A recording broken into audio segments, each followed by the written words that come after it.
right, guys. Welcome to Submission Radio Morning After Live. I'm Dennis Shkaradov. I'm joined by a couple of really good guests. Where did I put this? Oh, here we go. We are brought to you by...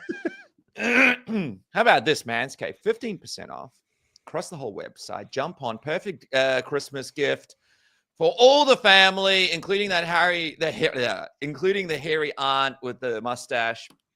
Manscaped, 15% off with the code word submission, plus free shipping across the whole website. And also, if you're in Australia, don't you think it's a good time to get a VPN? Don't you think you want access to watch things next year? You don't want to pay for sports. You want a VPN. Okay, NordVPN has teamed up with Submission Radio. Go to nordvpn.com/submission.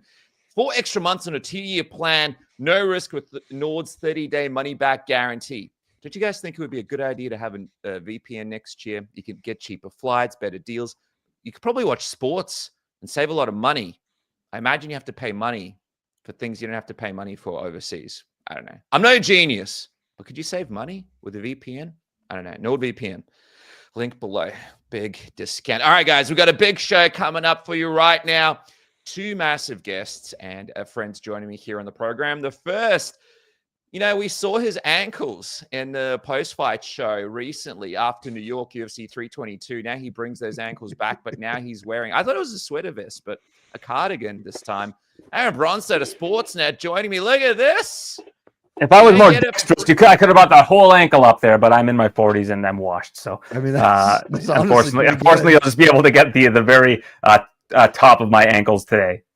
That's right. Super Chats get to see Aaron's foot. I reckon $10 or higher, he'll be taking that sock off. So make sure to jump in the chat and do those super chats. By the way, don't forget to become a member, super chats, all that kind of stuff. I always forget about that shit. There's like an XP thing. I don't know. Okay, the other thing is my good friend here. I just have to clear something up. He's not in a solarium. You guys are going to think he's in a solarium. He's not in a solarium. Apparently, it's really, really nice outside where he is. Jed Mishu has the tan going, though. I mean, it's lovely. I was literally putting my foot up, and then I realized I don't have socks on, and that's content you don't get for free. Yeah. We're not giving that out for free. Yes, I look blue. It's a really nice day outside, and my office desk is right at the window, so I just am coming in through a blue filter, and that's okay because it's lovely. It's just an absolutely perfect fall day here in Atlanta. By the way, when you put up that foot, you realized you weren't wearing any pants or underwear. So that's probably one of the things that stopped you, right? And again, super chats over $20. Maybe we'll see what's going on down there.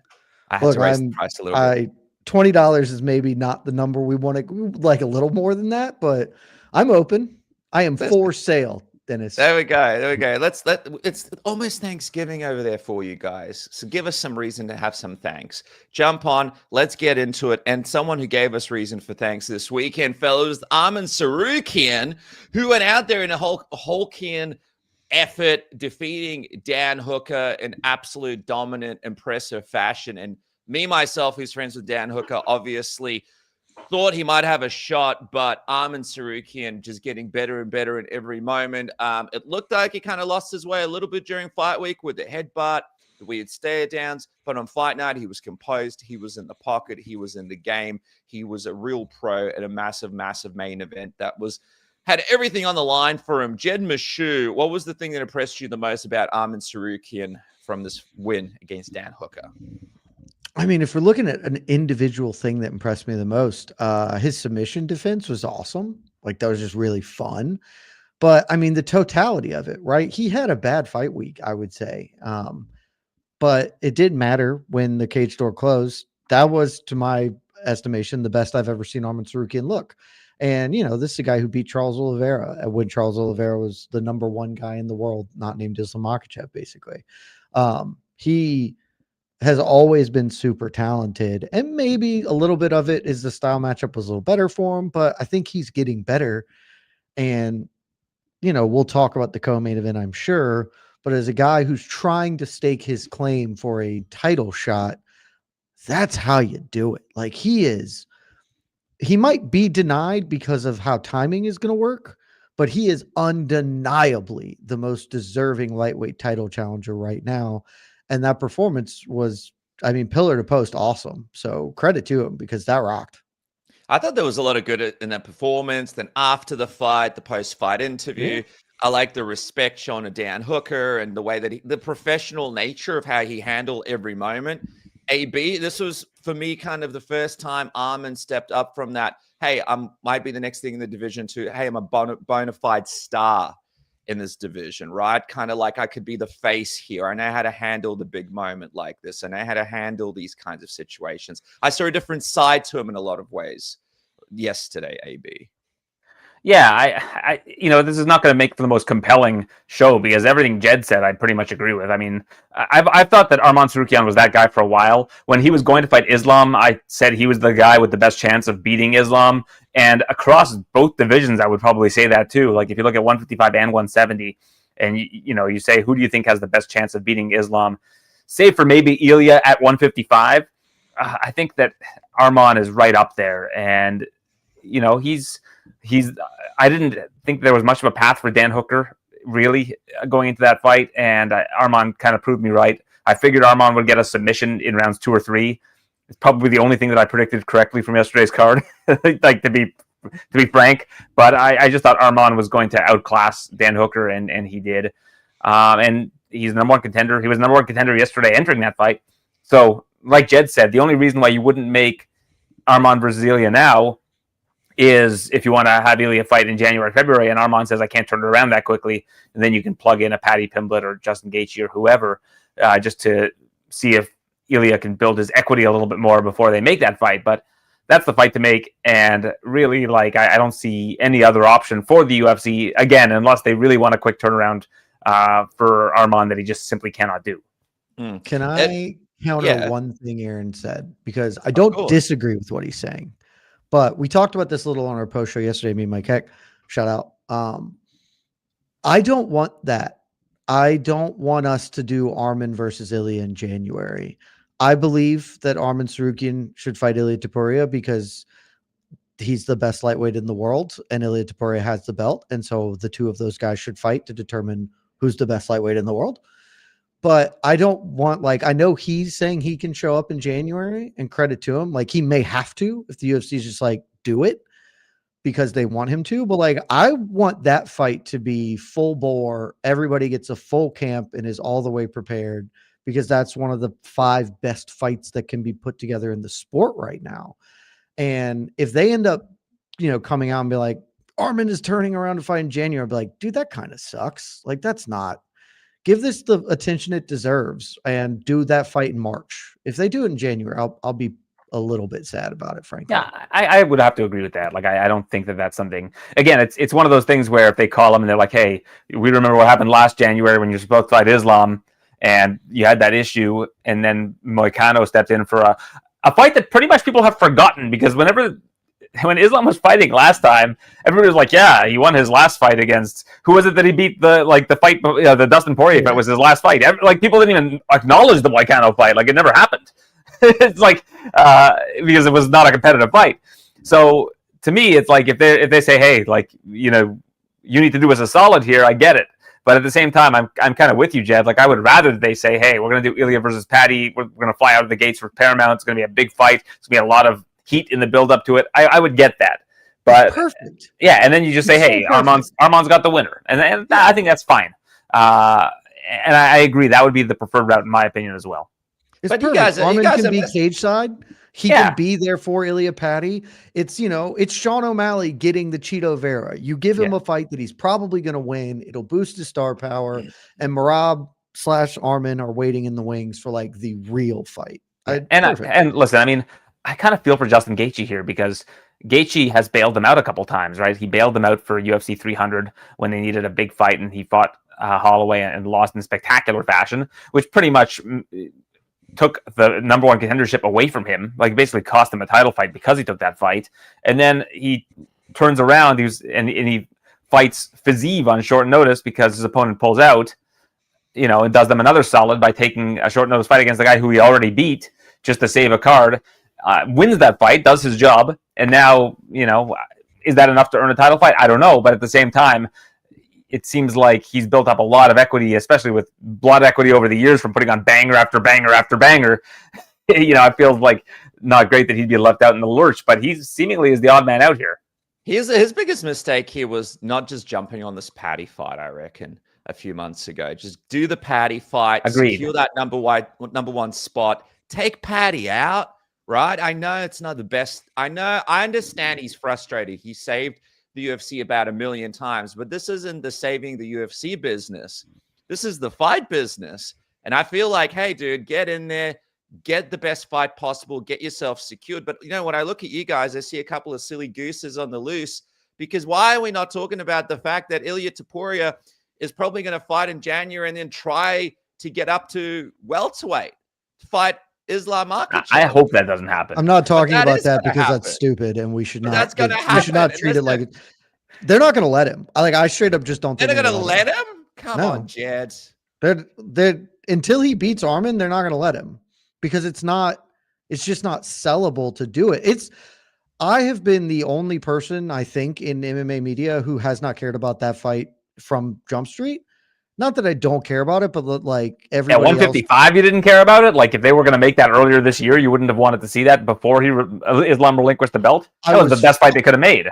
No, I was fine with it, but that wasn't like everybody. Like the two best guys in the sport right now. I mean, I don't know why you wouldn't want that. I mean, I know you're contrarian, Jed, but I mean, let's be real here. We're talking one versus two pound for pound. Yeah, I wanted Ilia to fight a bunch of dudes at featherweight because he didn't. Like, I wanted him to defend the belt at featherweight, and he beat Max, and credit to him. Who was he going to beat at featherweight? Like Diego Lopez? Movsarov and Diego Lopez were both very viable contenders, and he didn't, and that's okay. Like, we don't have to live in that world now. The past is the past. But like, hey, I've cleaned out featherweight wasn't true. He beat the two best guys, and that's awesome. He didn't clean it out. Yeah, he didn't clean it out. I agree with that. Yeah. And so, like, I wanted them to do this fight later, and now I have genuinely almost no interest in this fight at welterweight. At lightweight, it's certainly still compelling. Ilia Topuria is not a welterweight, and so if they let him do this, we've thrown out any sense of reasonable action in this sport to just be like, he can do whatever he wants, and that's fine, and everybody else can pick up the pieces. Like, put together a sustained title run at one weight class, pick one, and then we can do that later on the line if it's still available. But Islam has like 6 dudes he needs to fight at welterweight, and Ilia has at least Arman Tsarukyan, at the minimum Arman Tsarukyan that he needs to fight at lightweight. I do not see a world where they're going to let the 5'7", 145er potentially win the welterweight belt. Again, just throwing everything into disarray. I think that is out of the wind, like out for next year. I kind of agree. Like, I think I wouldn't call it out. I mean, I'm not going to say that there's not a possibility that they do that. If they believe that it's a big enough fight, they'll do it. But you look at this lineup right now at welterweight, and it's all the young guys are winning. It's like all the young. You got Morales winning. You got Garry winning. Machado Garry. You got Prachas winning. Like these are new, fresh blood killers in this division. Like, to just have Islam already jumped that queue to make the fight with Jack happen last weekend. Mm-hmm. Now you want to have another guy jump the queue. I just don't see why that would make any sense. Well, I see it. This isn't how it happens, but it's going to be Paddy, Ilia in January. They've already kind of figured out a way to get Paddy up there in the rankings. I think that's what they're going to do. And then from what I understand, potentially if they do this White House thing, the John Jones thing doesn't happen, the Conor McGregor thing doesn't happen. So what are they going to go to? Islam Makhachev wants to be on that card. Ali's trying to get him on that card. Why wouldn't he fight Ilia Topuria on that card, right? They want a big fight. They make that happen. Needs to defend Ilia moves up. They do an interim title fight for Arman in the meantime for the lightweight belt or whatever against Justin Gaethje. That would be so Ilia bad. goes up, fights, probably doesn't fight again for a year or so, comes back, and then we get this Arman fight if he's still at the top. Why would Ilia want to fight Arman Tsarukyan, dude? He's not fighting. No, because you have a goddamn job. Your job when you win the belt is to defend the fucker. When has he that's done it. that? I just when has he stop. done that? Like, we what? need to stop living in a world where this is fucking normalized. It's not. Defend the belt. It's happening. I will bet a considerable amount of money that he is not fighting Arman Tsarukyan at the White House card. But I can tell you right now, from everything I understand, with Islam Makhachev, with what they're trying to do with the White House card, and Ilia Topuria and what he wants, that is where it would go. I will be completely flabbergasted if that fight happens. Well, AB, let me ask you this. Will you be flabbergasted when they announce it's going to be Paddy Pimblett versus Ilia Topuria to kick off this Paramount card? I wouldn't say I'd be flabbergasted. I mean, Arman is clearly the best option. But like Jed said, if they need Ilia in January, and that's the fixture that they want coming out of the gates for that first Paramount card, I kind of agree with Jed that like you want to see either him versus Paddy or him versus Justin and see Arman when he is fresh for that other fight. Like to me, that's a perfect international fight week fight would be Islam against Ilia against Sarukian. I think that would be a fight that would make a lot of sense for International Fight Week. I know that you want to have all these. Everybody wants to fight at the White House. Like that's the thing. We can't have everybody fight at the White House. They have events. Like they have a calendar to fill. They can't just take every fighter that is great and put them at the White House. That's why I think like if you're gonna put Conor and Jones on that card, like two guys that are not super relevant right now, because you want to have big showcase stuff for the White House, do that. Like I'm all for that. But don't hold up divisions and have water down other events because you want to have everybody on the White House card. It just doesn't make any sense. Like to me, the White House card, if you want to do Conor on that, you want to do Jones on that, you want to do Amanda against Kayla Harrison on that, like by all means, make a card like that. But like to put guys like Ilia and Sarukian, who really have no significance in terms of America, so to speak, like them fighting at the White House, yeah, it's a cool experience, but like doesn't super matter, right? Like I think Americans would rather have American fighters to cheer for. I just think that you can't have everybody on that card. You can make some major banger fights on that card for sure, but like you can't hold up 6 divisions to make one great card. And the UFC historically has never operated in that way. They have we've seen sometimes I remember it was like 300 and 301, or it was like 299, 300, 301 were really stacked. And that kind of made the rest of the year have less title fights on the numbered events. But like historically, they don't really work that way.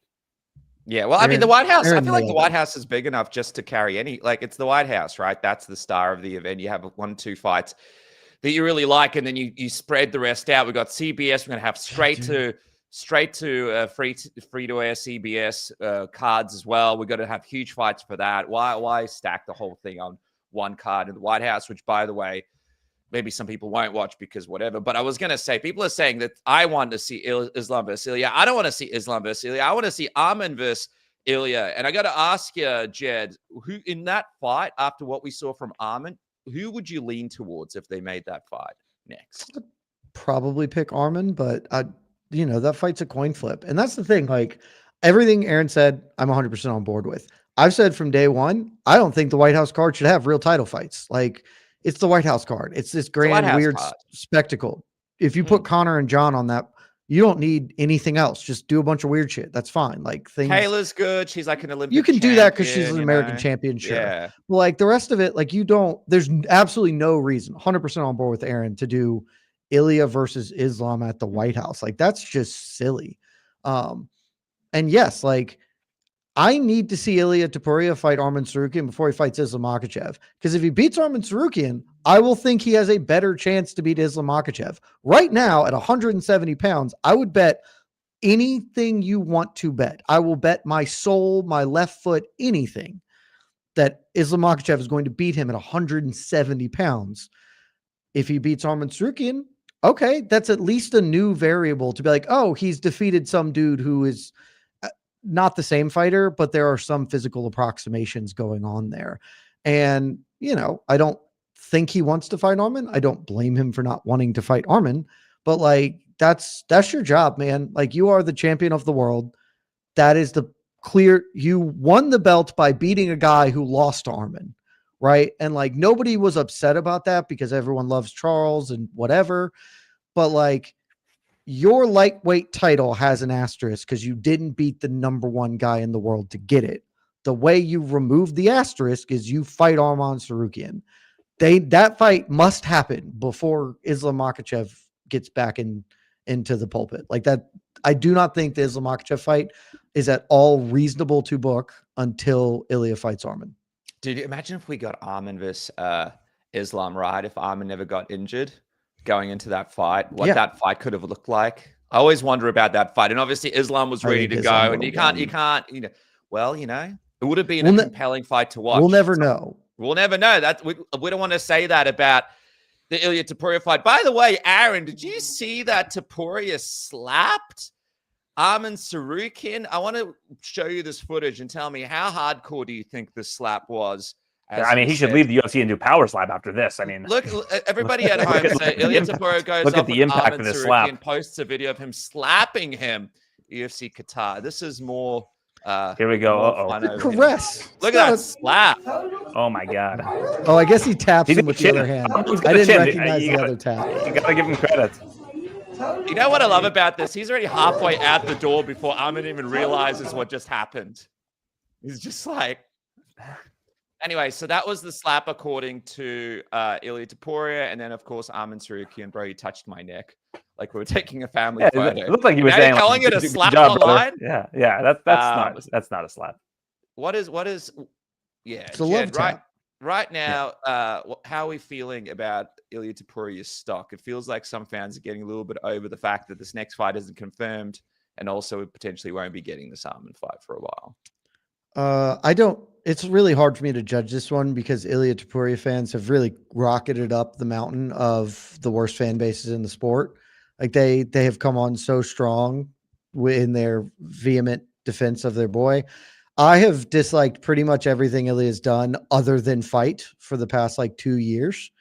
And so he's not rising because I do not know why the January fight isn't booked. For months now, the scuttlebutt has been he is fighting in January, and it just still hasn't materialized. I don't know if it's going to be Arman. That's kind of, I guess I said earlier, it's fine. I'm happy for that fight to at least happen, but like you were supposed to just fight Patty. We all were on the same page. Just fight Patty. I don't know why it's almost December. Why is this not clear? And the holdup feels like it's on him. And maybe it's not. I don't know. It could not be. But the fact that he is constantly talking about doing anything other than the job that he has, which is defending the belt, it certainly irks me. I can't speak for everybody else. Yeah, it's wild, Aaron, as well. Having the champion there in the building, obviously there with his brother, but then having no promotional interaction between the winner of this main event and what's next for the title. You know, UFC usually like to have the champion around and set up the clear next picture of what's happening, but obviously the guys aren't on the same page, or something is already happening behind the scenes. When, by the way, AB, when do you think we get the announcement of this first Paramount card? Do you think it's going to happen at the pay-per-view UFC 232? I mean you would think so. I mean, that's next card basically. There's like, we got an off week, and then the next card, I would imagine they're going to have their ducks in a row for then. They got to drop it soon, right? Yeah, we're talking like 6 weeks out kind of thing. Like, and tickets have to go on sale, right? So, I mean, like, it's got to be soon. But at the same time, like, we're talking about Ilia and him rubbing people the wrong way. The most surprising thing to me about this card was you had Ilia, Islam, Arman, Patty, all in like the same building. And the most volatile behind the scenes interaction we had was like Ian Machado, Garry, and Khamzat, who are in two different divisions for no reason. Like, it's kind of weird. Like, you would have thought that we would have seen Ilia and Patty have some sort of encounter, like the hand sanitizer thing from back in the day. It's surprising to me that that's the encounter that we saw. But I don't know. Ilia doesn't really rub me the wrong way. I think Ilia has the right to be super confident. He's taken out two like legends of the sport in the span of a year in Volk and Holloway. I think the guy's confidence is not without due. He's undefeated. He's starching guys in the first round, second round of fights. Come on, Aaron. I don't care if he was God himself. You can't make your own nickname the legend. Like, that's you can't do that. That's literally the lamest thing that anyone ever done. He dialed that back, and I agree with that. Yeah, he says he's not La Leyenda anymore. At least in his own mind, he might be La Leyenda, but he's not going to coin himself that.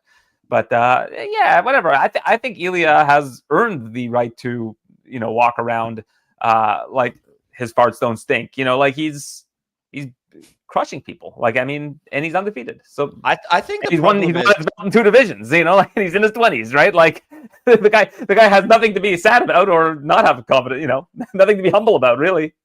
Yeah, exactly. Well, someone here is saying Ilia destroyed 3 legends. So can't take that away from him. But I think there is a situation happening now where there are a number of champions who don't fight very often. And then you think back to like the Dricus du Plessis of the world and there's Adesanyas and these guys that would just, Morale. take on all all these Morale, man. guys. And then it's like, I just want people to be active. By the way, speaking of Hamzat, what did you guys make of this interaction? Very weird. It started off because Ian Garry came up to him, slapped him on the back. This was through the Mac Live. Not very happy about this. It all kicks off over here. Hamzat turning back around. Didn't like Ian kind of slapping him on the back. And now he's kicking in. Now things are starting to happen. There you go. Got very angry here. Arman trying to break things up. And Hamzat, not a big fan of Ian Garry in this moment. Like you said, AB. One of the sort of moments he tried to break Hamzat's back. You can't just go around trying to break people's spines like that. Darren Till also weighed in, by the way, and sort of explained that there is an aspect to Ian Garry that people don't like. He kind of understood where Hamzat was coming from and spoke about the fact that he's a little bit fake and quote unquote a bit of a wanker. Jed, a lot of people in the comment section, other biggest fans of Ian Garry. You had this tweet that you put out. Garry told me that if Bilal spent 5 minutes on the feet with him, he'd KO him. We have been lied to. Why do you think people are just not 100% on board with Ian Garry here? Because he sucks. I don't know how else to put it. He sucks. And that's like, he's a really good fighter. He's not as good a fighter as he thinks he is, but he's a very good fighter. And I would like to be able to judge Ian Garry on the merits of his fighting ability. The problem is he keeps saying things that make it hard to do so. And like, looking at the interaction with Hamzat, it kind of seems like maybe Hamzat goes a little too much, right? Like he's more aggressive than is necessary there. But at the same time, I don't know, man. If everybody hates you, it's probably not the whole world that's wrong. It's probably a you thing. And that's just sort of Ian Machado Garry's thing, man. Like he absolutely comes off as wildly fake. And, you know, my tweet referenced it like, oh, if he stands on the feet with me for 5 minutes, I'm going to knock him out. I don't think Ian believed that when he said it. He's just saying stuff because it feels like he's supposed to say it. And so he is just like, he is right near the top of just like the people who I like the least in the sport, while acknowledging he's a very good fighter. Like we should be talking about that being like a professional, uninspiring, but very solid win over a former champion. And instead it's about everything else with Ian Machado Garry, because he's not compelling enough in the cage anymore. And he's just the worst kind of compelling outside of it. Aaron, if Ian Garry came into this fight and said something along the lines of, you know, Bilal's a tough competitor and I want to just go out there and beat him and solidify my spot as a blah, blah, blah, and not maybe say some of the stuff about he won't be able to stand with me for 5 minutes, he won't be able to let it land a shot on me, and make some of these promises to fans and media and sort of over promise and potentially maybe under deliver then in some people's eyes, who would then go off those promises. Do you think he'd have a different relationship with the fan base, or do you think people are just frustrated by his style? I think that people have a lot of trouble coming to grips with the fact that fighters need to be delusional to succeed. I think that a lot of people believe that, you know, this is him trying to like make guarantees and promise. In his mind, he's visualizing him knocking out Bilal Muhammad thousands of times leading up to this fight. Like that's what he has to do in order to win this fight. He needs to have an unrealistic view of how good he is and a level of delusion that allows him to be as good as he actually is. And I think a lot of people, for whatever reason, conflate delusion with cockiness. But fighters need to be delusional. They need to believe that they are the best in the world. They need to believe that they're going to win a fight without a shadow of a doubt. And I'm sure that if we listen to what Bilal was saying going into this fight, he probably said he was going to smash Ian Machado Garry, and he was going to show that he's still championship caliber. These are the things you need to say out loud over and over again to mentally convince yourself that your opponent is not your equal and that you are going to beat them. So I don't know why we have a problem with athletes coming out and saying what they think they're going to do and then not delivering on it, but still get a win. Like Ian Machado Garry is still beating a lot of the best welterweights in the world. Look at him, how he beat Proches. That was not a close fight. And you look at how good Proches has looked since then. A lot of people were talking about how Proches should get the title fight after last weekend. Like, yeah, those people were crazy. Well, I think, I agree. But we need to, give Ian Machado Garry credit I for have two winning questions for you. these tough fights. He's in his 20s, and he's among this nice young crop of welterweights that are all vying for a title shot right now. I have two questions for you based on what you just said. One, you said that people are conflating delusion with arrogance. Please draw the line. Like, I genuinely, what is the difference between somebody being cocky and being delusional? Okay, cocky and arrogant, they're the same thing. What's the line? I don't, because I agree he's delusional, but you have to have that. I think that a lot of the top fighters have to have that quality to mentally convince themselves that they're going to win fights. I agree. Psychologically, I think they need to have that edge, and if they don't, my primary point on that, though, Aaron, because like I agree, fighters are delusional.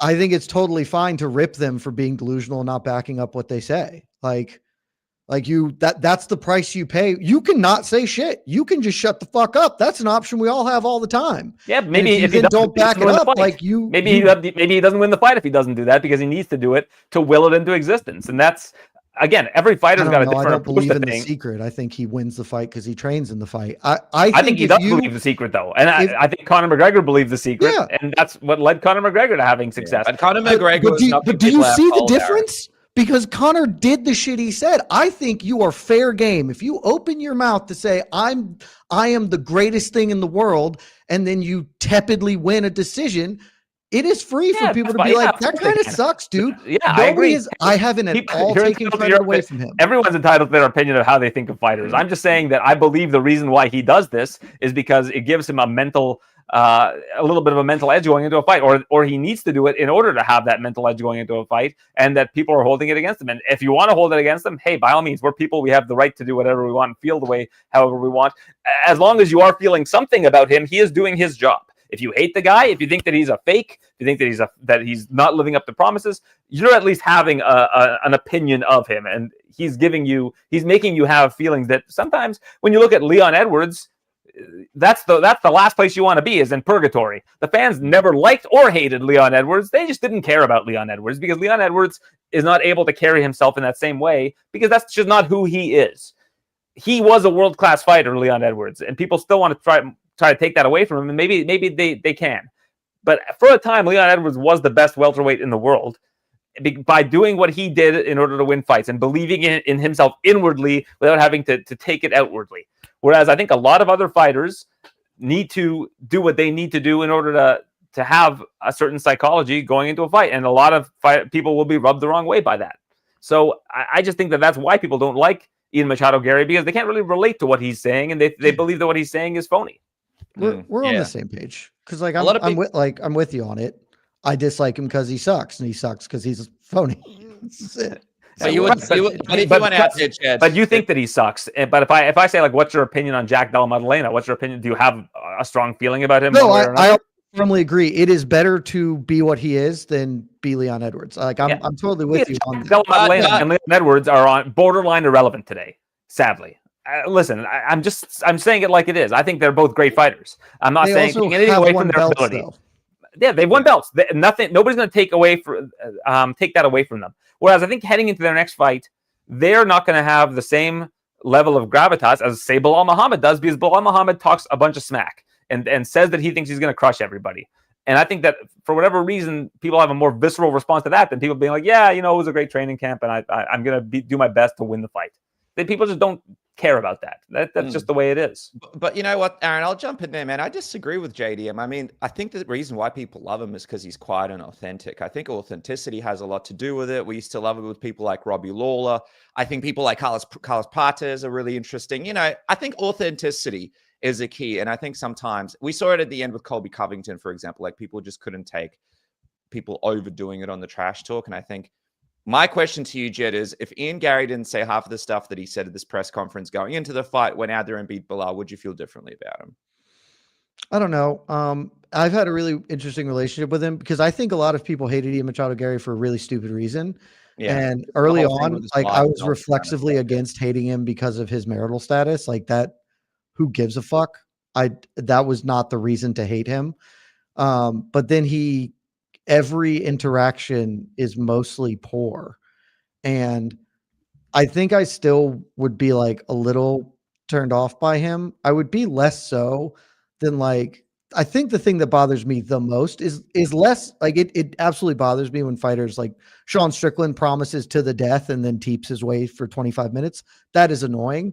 What bothers me more is in the post fights of like fine wins that are not memorable and you are trying to sell it as the greatest thing that's ever happened, which is a little bit what Ian did. He also had some good stuff in his post fight, but like, and I'm sure Aaron will say this and I'll agree. Like you try and polish the turd because you are in the salesmanship business. But listen, no, it's not a turd though. This guy's shown phenomenal fight IQ in his fights. He's beating guys where he's been the underdog before, and let me tell you, he's finding ways to win fights. That's I mean, plain and simple. I've never taken away his way. To beat Shavkat. Almost found a way to beat Shavkat, right? Like Shavkat was like and when we're doing the almost championships, that'll matter. He was the next GOAT. Shavkat at that time, and now people are barely. I forgot to mention him earlier when I was talking about welterweight candidates. Look, we can get into Shavkat, and that's all insane to me too. I have never once said Ian Machado Garry is not a great fighter. But the Shavkat thing is insane to you because you saw how he fought against Ian Machado Garry. If that fight never happened, you might still be drinking that Kool-Aid. I'm absolutely still drinking the Shavkat Kool-Aid. Nobody else is, and it drives me insane. I'm with you. I agree with you. I think Shavkat is great. But I think that Ian Machado Garry took a lot of the shine off of him because Ian Machado Garry is a great fighter. And he's a great fighter. Yeah. So I think that we are absolutely in alignment. I think that whether you love the guy or hate the guy, you have to give the guy credit for how he's fought and how he's won fights because he's really, honestly, very good with his strategy. The thing that really sold me on him was when he got dropped by Song Kanon in an earlier fight. I spoke to him backstage afterwards. Would have guessed that. I spoke to him backstage afterwards, and he's like, in that first round, I did something so stupid that I can't believe that I did. I knew exactly what I did wrong. I pinpointed it, and I knew that I wasn't going to do it wrong again. And then he finished him in the second round. Like he's able to make these reads really quickly. And I just don't think the guy gets enough credit for. Remember when he finished people? That was dope. Like, and that's the thing, Aaron. Again, like we're 90% in the same zone here, but when you lead off. For any fighter, not for Ian. This is true for any fighter. And the first compliment you give is great fight IQ. Is like that dude's boring. All right, so that dude is not interesting. If fight IQ is the first, it's like Aaron. It's like if you're like, oh, my friend, she's really nice. Yeah, we're gonna do an exercise here. All right, order in the court. Not a looker. She's really nice. Let's do an exercise here. You talk about how Ian Machado Garry is not getting finishes. Who has finished the guys that Ian Machado Garry has failed to finish? I don't know. I'd have to pull up his record. Yeah, go ahead. Okay. Dennis can pull it up. He's got a computer in front of him. I need to do stuff here. Yeah. Okay. Let's look at his decisions and let's look at who has finished those guys, so we can talk Michael about Venom Page has been finished by. I mean, I'm not really. That's Michael Venom Page. We're gonna talk about Douglas Lima, like from 10 years ago. All right, let's keep going. Well, Pratis has lost several times in his life. He's been finished several times. That was a while ago still. Pratis. I mean, talking about like a regional jungle fights. Aaron, what is the point you're trying to make? I have never said he's not good. My contention is his talk as if he's the best. He's not, because he just lost a fight less than a year ago. So he's not the best. Okay. So he's not that interesting. Where's he ranked in his division? What number does he have next to? What number will he have next to his name on Tuesday after beating Bilal Muhammad? I don't know. Number 2? I don't know. Number 3. Well, Bilal right now is ranked at number 2. Okay, so he'll be number 2. Should have number 3 because they should obviously move Shavkat above him. Who was already ranked above him, and him 5 and 6. So he'll be 2 or 3. They'll either put Shavkat at 2 because Shavkat beat him, or he'll be at number 3. So he's not the best welterweight in the world, but he's in the top 3. Yes, and again, something he deserves. I don't know what we're arguing. He doesn't need to get finishes to be in the top 3. But he needs to get finishes for people to be interested in you. Like that is the big knock. We just talked about Leon, who had one of the most spectacular finishes. Yeah, in and the the history big of the knock UFC. on Leon was that. Again, I don't know what we're arguing about. Like, my contention is that I don't like him, and that there are reasons people don't like him, but he's very good. You're saying that he needs to get finishes because he's promising. I'm saying it would be cooler if he got finishes, and then I wouldn't care that he talks. Don't promise finishes. I'm just saying. Cooler if he could a cup on water. That would be cool too. I think. Yes, that would be. That would be awesome. On my contention is his talk bothers me because he's boring. If he finished people, I'd be cooler with it. That's my point. All All right, right. let me move this along, guys. I think we're all on the same page. He's a great fighter. He needs to change his Very approach to good. the way he talks about the fights. And yeah, we'll see what happens next. And in terms of what happens next, John Anik said that he deserves the next title shot, Jed, and you disagreed. I do not understand I the think that's logic. fair. He lost to Shavkat. Of course, people are sort of forgetting Shavkat in the chat a little bit, but I want to go to you first, AB. Who do you think gets this next welterweight title shot? You and me just spoke about New York, a couple of weeks ago, right after the event. We were talking about Morales. We're talking about Usman and some other guys in the division. Who do you think now? Okay, so here's the way that I would do this. To me, the most deserving and the best fight that can be made for the welterweight championship of the world is Islam Makhachev against Shavkat Rakhmonov. But I'll caveat: he's back. If Shavkat is hurt or wants a fight to reestablish himself, or the UFC wants promotionally for him to reestablish himself, I'd be happy to have him fight Prochas or a rematch with Garry if people want to see that again, or any of these other challengers.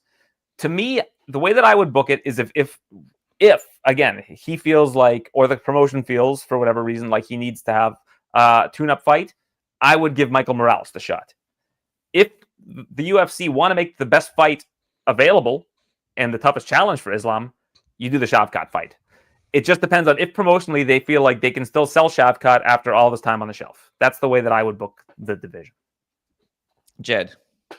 Full bars agree. I didn't tweet it correctly. My broader contention with Anik, again, I don't think it's insane if Ian Machado Garry got a title fight. I would not like riot. My big issue is like him saying the most meritorious as he is, like very clearly not the most meritorious is Shavkat, because he had a title fight in December. He could have had a title fight in March if he was like, I'm going to wait because the champ pulled out. And instead he did them a solid. And so like he hasn't lost. He beat the guy who Anik is saying is the most meritorious, and he did it within 12 months. He is clearly the most meritorious challenger of it. Meritocratic. There you go. Sorry. Meritocratic challenger of the bunch. He may not get it. I hope, frankly, that Aaron's is correct, because if he's not going to get it, it would be better that Michael Morales got it after having just lit up Sean Brady. Like that makes more sense from a meritocracy standpoint. I think that there's just maybe not overwhelming, but we are over 50% that the worst outcome is going to happen, and that it will be Kamaru Usman, which is terrible because everything should line up easily. Shavkat fights Islam, boom. Ian fights Jack. That's dope. That's great. Jack, yeah. That's really fun. Jack hates Ian. That'll be a fun fight. If Ian gets another 3 wins, even after the Shavkat loss, there's no issues. Shavkat's already fought for it. Kamaru fights Bilal. They've got beef. Kamaru should have to win at least one more to get there. And Pratis and Michael Morales fight, because that fight's just fun. That fight exists purely because I want to see those two dudes chuck hammers at each other. And that feels like everything lines up incredibly easy to do that. If you want to swap and Ian fights Kamaru instead, okay, that's fine too. But that's how it should line up. It feels like, I thought heading into 322 that Kamaru was going to leave as the clear-cut guy. They do a face-off. Some hope that that's not what's going to happen, but man, it kind of feels like they're going to push for that energy, which I don't care for. The only thing I'm curious about is I think Dana White put out the whole thing about Kamaru being the greatest welterweight as a little test. And then I think since that's come out, there's been a ton of fan backlash. Like this comment from Submission Radio member Dave, by the way, sign up and become a member, anyone but Usman. So I wonder if their software behind the scenes, the trending software that they use to see people's reactions to fights, actually show that maybe this is not the way to go. Because, at the end of the day, it's a business. They got this Paramount thing. Maybe they go a different direction. Aaron Bronstetter, if it is Ian Garry, just quickly, what do you think is the most dangerous aspect of his game towards Islam Makhachev? Obviously, we just saw Islam absolutely dominate and dismantle JDM. What do you think Ian Garry could bring in there that would make this a compelling or challenging fight? I mean, I don't know how compelling of a fight it is, in honesty, because stylistically, I'm not sure how well he'd match up with Islam. And I think Islam would be a sizable favorite in that fight, maybe minus 400 range, honestly. So don't think for everybody who's out here thinking that I'm like an Ian Machado, Garry truther, I'm still realistic about what his chances are of winning a championship today. I think that the biggest quality that he has going to that fight is that he finds ways to win fights. He's got phenomenal fight IQ. He's very technical. He's been able to avoid takedowns against a guy like Bilal Muhammad in his most recent fight. Against Shavkat to an extent, like Shavkat was able to take him down, but had a lot less success than he has against other fighters. So I think it's just his fight IQ is something that would make him live in that fight. He's very big. He's a very big man. I know none of us want to see Kamaru Usman get this fight, but Jed, there is a world here where Kamaru does present more problems for Islam than Ian Garry. I don't know if there is. There's not. Like, Not I don't know anymore. if there is. I'm sorry. At his peak, maybe. Yeah. Like at the peak, Usman, maybe. But like Usman, and it is a credit to Kamaru Usman that he had the performance he had against Joaquin Buckley, because you don't see like that. To me is maybe one of the clearest signs of being an all-time great is your ability to get meaningful wins when you are well past your prime, which Usman very clearly is. And that's a meaningful win. But like, I don't think that fight with Islam's competitive at this stage of their careers. I just don't see it. I think the Garry fight is more competitive. I think Garry is uniquely poorly equipped to beat Islam because he doesn't hurt people. And the way to beat Islam is going to be to hurt him because he is too good at making in-cage adjustments. He has too many tools to win a decision against him is a very, very tall order. And I think Garry would struggle mightily. It's why I'm the most interested in a Shavkat, or I guess Michael Morales. I think Michael Morales needs more seasoning, but I can at least tell myself the story of how Michael Morales wins that fight. I don't think again, Michael Morales has like barely been in any trouble in his UFC career. We don't know what his weakness is, which I think is exactly. And he's not like, he's been killing people, but he's been killing people in a way where it's like, you're not doing things maybe technically amazing. You're just huge and athletic. And that is a bad style matchup.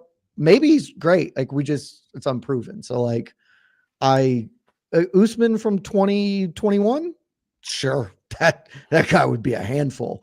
I don't think Usman of 2026 is going to give Islam Makhachev much of a problem. Dude, if Kamaru really wants his title shot, he could just throw up his hand and fight like a JDM, for example. He'll never want to do it, but like just to solidify his spot, he could take one more fight. By the way, like him versus Bilal, I guess you can kind of make that fight happen, right, Aaron? Like you could still, there are fights out there for Kamaru, but if it's a legacy thing where his knees can't take it, I don't know. Shout out to Henry Cejudo, though, who yesterday after Ian wins is tweeting the only fight to make, like looking out for his boy. Yeah. Hey, by the way, just quickly, Pokes Ian Garry fight. AB, are people making too much of this? Should a point have been deducted? What's your take on it? Bilal extremely unlucky, right? He's got pretty bad problems with his eyes. Yeah, it's tough, right? Because there's the two scenarios here. So you could take the second eye poke that he committed was not really a reckless eye poke. It was honestly very incidental content. It might have been. Can we talk about that? Because I'm so curious about that eye poke. So let me just finish my point here. So it might have been a knuckle. I understand the ref's hesitance to take a point because if you take a point now, if he takes the point and Bilal wins the third round, that fight's a draw and nothing happens in the division. Not that that's the ref's problem, but if the ref did take a point in that situation, who wins that fight? Based on the scorecards we know today, Ian Machado Garry still wins that fight. Has no impact on the fight whatsoever. It makes the urgency for Ian Machado Garry higher and might make a more exciting fight. So to me, I'm not upset with Rich Mitchell not taking a point. I get it. But had he taken the point in hindsight, it might have actually made the fight better and it wouldn't have impacted the outcome of the fight potentially. So to me, when there's two eye pokes and all fight, you're warning the fighters, oh, watch your digits, watch your fingers. Maybe you take the point and you just let the dominoes fall where they may. And people aren't going to be like, oh, I did a bad job by taking a point on the second defense. But again, it's an interesting call for the official. It didn't look like an egregious eye poke, but it does impact the fighter. And Bilal did look sluggish after that first eye poke. He did look diminished. So I think that maybe he should have taken a point, but I get why he didn't. He should have definitely taken a point after the first poke. The first poke is egregious. Like he is straight up fingers out. You're warned in the back. Dennis, you know this. I think you take a point for every penalty. Yeah. Also with Bilal's history, with his health and everything like that. I don't even think that. I should also add to Jed's point, the first eye poke was actually the second eye poke. The ref just didn't catch the first one, and it was acknowledged by Ian Machado Garry. He kind of put his hand up. So at that point, that's a good point. You very well could take a point on that one too, because it was like you said, Dennis. His fight with Leon ended because of an eye poke, and it did slow him down. So I think somewhere along the lines there, if we are going to start actually implementing penalties, and from people I've spoken to, behind the scenes, they've always said, hey, the refs have the tools to deal with this situation. They're just not using those tools. Maybe in that situation, you take a point. But I think Rich Mitchell is honestly a very good official, and I get why he didn't. I think not taking it for the first/second one is really bad. It's just like it's an egregious penalty. And to Aaron's point, like the idea that it might affect the outcome. Well, you know what might affect the outcome? Poking a dude in the eyes. And also it might not. You don't know. You can't see in the future, and it's not your job to anyway. Your job is to adjudicate what's happening in front of you. That guy cheated. He was warned before the fight not to cheat. He did it twice, and the second one was egregious. The one that's interesting to me is because I genuinely don't know how to feel about it, is the second official eye poke, because it wasn't really an eye poke. But at the same time, that felt worse to me because he went out like this, but he was clearly not pointing his fingers out. But like, I don't know why you're doing this towards someone other than to try and get in their eyeballs. Like it felt spiritually worse, even if technically it wasn't. And so I honest to God, just don't know what to do with that, because I've never seen someone like cat's paw at them. Like I've never seen. Don was doing against Aspinall. He had his fists closed until he opened his fists up on the break. Yeah, it's just but like it's such the refs saying keep your hands closed. The refs are telling them to keep their hands closed. That's why. There's just a lot of incidental content. It's a fast sport. Dude, it's a crazy sport. Also, you have a guy with bad eyes, right? So it's like going against a guy with a bad knee and then like doing some kind of weird thing to his knee or whatever, right? Like this is an obvious who even knows what the deal with Bilal's vision is, right? So when you do that early in the fight, obviously it's going to impact it. But regardless, Ian Machado Garry, he's up there. Let's see what happens for him next. All right, quickly through the card before we wrap up. Waldo stole the show for me. You got to do what we got here. We got do Waldo versus Volk, but it takes out two potential contenders. Jed Meshew, Waldo, crazy, right? Flew over there. Fought like you couldn't do more. You couldn't ask more from Waldo right here. Really doing what a lot of heavyweights aren't in the division. And it's just trying to make a name for himself, trying to stamp out a space for himself. You can't take that away from him after what we just saw in Qatar, right? No, only the second heavyweight ever to fight 5 times in a calendar year. He obviously pushed for a 6. I'm going to guess they don't give it to him, but maybe they do. I think if he wasn't ranked, he actually would get it, but it's harder to have the number 6 dude fight a guy in 2 weeks notice or whatever. Yeah, but that being said, heavyweights are the easiest position you could fill a card with, because they don't need to cut weight. It's true. It could happen. I'm just going to guess not. They don't need to do it. But like Mike and I talk about this all the time.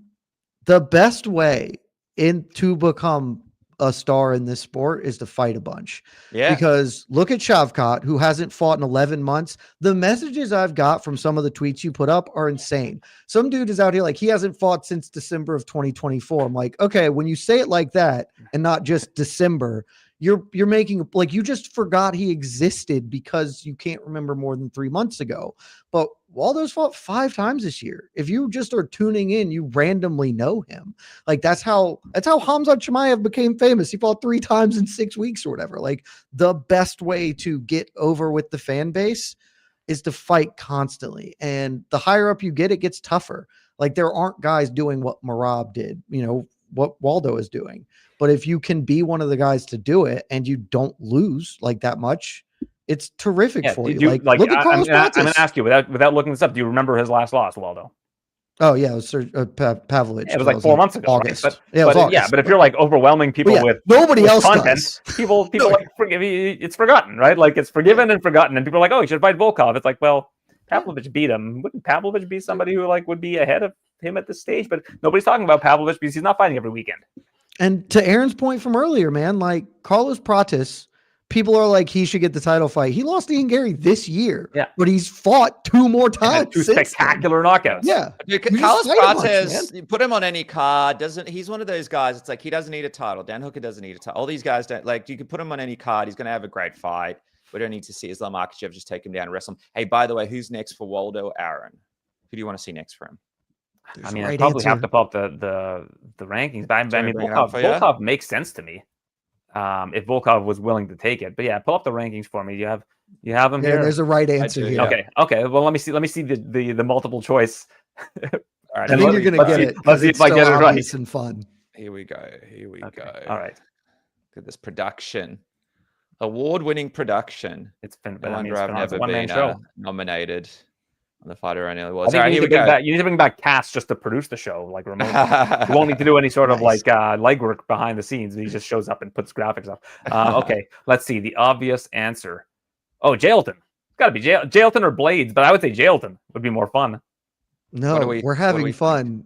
Put Derek Lewis in there, baby. Let's go. Okay. I mean, that's fun. Come on. I like fun. Hey, you know what? I'm not going to turn down a good time. Jailton might be no fun, and Blades might be no fun. Jailton might be no fun. That fight would be fun. You know what, though? Yeah. I did get the wrong answer. You're right. Smart thing to do, because for Waldo, it's like a reward, right? You put him up against Derek Lewis. He wins against Derek Lewis. That's he's right in there. And by the way, you guys always talk about Derek Lewis, you and Mike, about being one of the only guys in the division really in there with the big name Mike values. Loves him. I mean, don't threaten me with a good time. I like that matchup. And by the way, Aaron, look at this. People are already saying Meat Rocket 69, bro. I'm telling you, Waldo beats Tom Aspinall. So it's all happening, man, right? People are getting on the Waldo train. I think he just wanted you to read his username on air, but in fairness, I do it all the time, even when he's not on the show. Quickly, Haraguchi. I mean, Horiguchi is who we need to talk about, because he's probably getting the next title fight at flyweight if Van loses. In the corner of the champ. Yeah, is Bahumpa.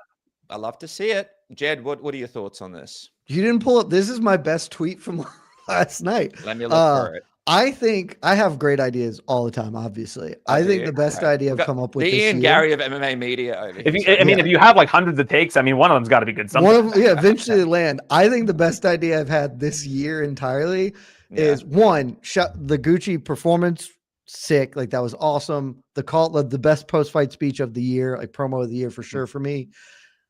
What they should do, look, they're friends. Should I bring it up? In the corner. Oh, you can bring it up. I want Horiguchi to serve as an actual corner man for Pantoja.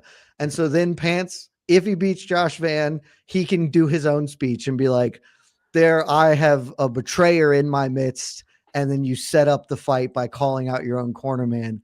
It would just be the funniest thing, because there's no bad blood. There's no beef here. On the latest episode of UFC Raw, we have Haraguchi would come to UFC 323 and serve as a corner man for Pantoja. Then after Pants beats Van, he calls out his corner man for a face-off. But really what you want to do is you want to see him congratulate Pantoja, lift his arm up in the air, and then get under there, rock bottom. Then they bring out the chairs, boom, boom, boom. Yeah, I mean Jed lives in Atlanta. He's living in the basement of the old WCW headquarters, coming up with ideas like that. And then he looks at him and goes, "It was always personal to me." All right, guys, that is it for Submission Radio Morning After. A big round of applause for Aaron Bronstead, Jed Mashu. We're going into Thanksgiving, but before we do, Aaron, what's next for you? UFC 323? I'll be in Vegas in 2 weeks for UFC 323, where Pantoja will have Kyoji Horiguchi in his corner, only to turn on him after the fact.